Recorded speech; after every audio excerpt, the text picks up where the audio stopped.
Première épître de Paul aux Corinthiens, chapitre 1.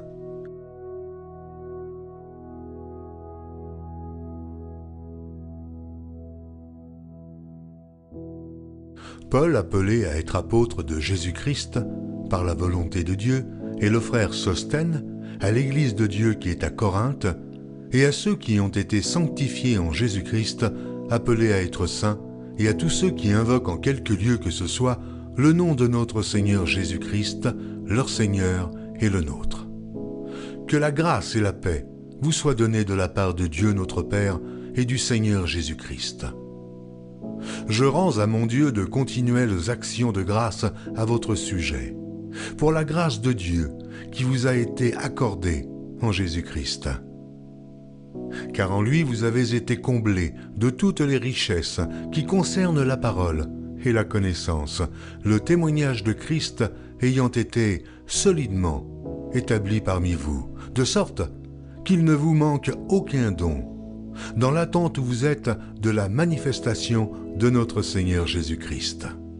Il vous affermira aussi jusqu'à la fin, pour que vous soyez irréprochables au jour de notre Seigneur Jésus-Christ. Dieu est fidèle, lui qui vous a appelé à la communion de son Fils, Jésus-Christ, notre Seigneur.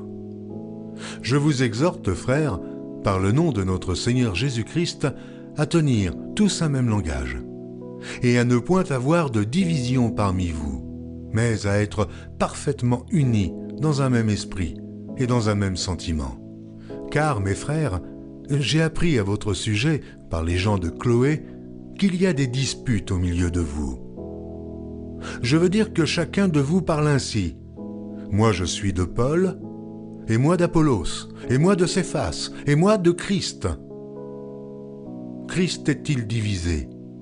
Paul a-t-il été crucifié pour vous? Ou est-ce au nom de Paul que vous avez été baptisés? Je rends grâce à Dieu de ce que je n'ai baptisé aucun de vous, excepté Crispus et Gaius, afin que personne ne dise que vous avez été baptisés en mon nom. J'ai encore baptisé la famille de Stéphanas. Du reste, je ne sache pas que j'ai baptisé quelque autre personne. Ce n'est pas pour baptiser que Christ m'a envoyé, c'est pour annoncer l'Évangile, et cela sans la sagesse du langage, afin que la croix de Christ ne soit pas rendue vaine.